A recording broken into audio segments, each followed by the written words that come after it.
Not everyone would understand that this was a vacation. But as far as Sherwood Hatcher Jr. was concerned, this diversion was as pleasant as a trip to the beach at Galveston. He would have been surprised if he'd been called by his real name, though. Being called that always threw him. He'd been cowboy for so many years that he often had to look in his wallet to read the legal handle off his driver's license when he needed to sign a check. That was just one of the ways life went.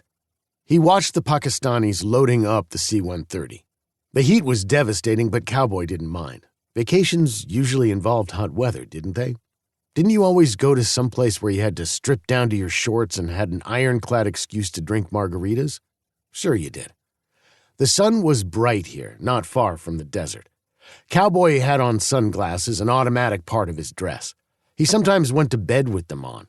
To live without the filter of their muted lenses would be utterly alien to him. Just a little vacation in the Punjab. "Mr. Cowboy," Carmal came running up to him. "The plane, it's nearly ready for us."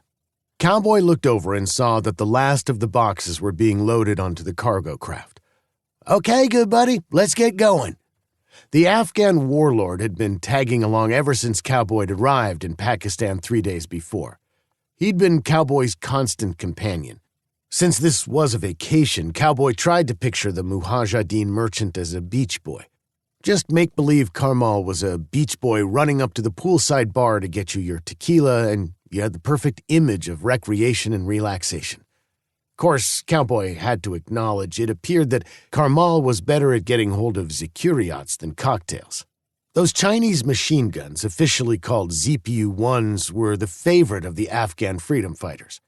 Carmal had also been pretty good at getting hold of him.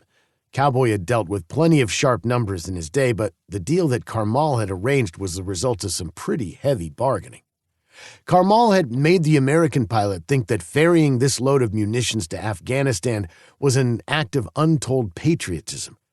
He almost had Cowboy convinced that he should have paid for the privilege of taking the cargo across the border into the war zone rather than receive a salary. Almost, but not quite. Cowboy, like other good soldiers of fortune, believed that ignorance was bliss. He didn't have a single clue as to where the Mujahideen got the Chinese weapons, and he wasn't about to ask. All he knew was that the C-130 was full of them and of the 12.7mm rounds that made them go bang. And he knew that there were a whole lot of people over in Afghanistan who wanted to get their hands on all of it. Cowboy and Carmal finally got into the plane and walked up to the cockpit. Cowboy sat down at the pilot's controls. He felt right at home, just as if he were sitting down to a meal of chicken fried steak in Oklahoma.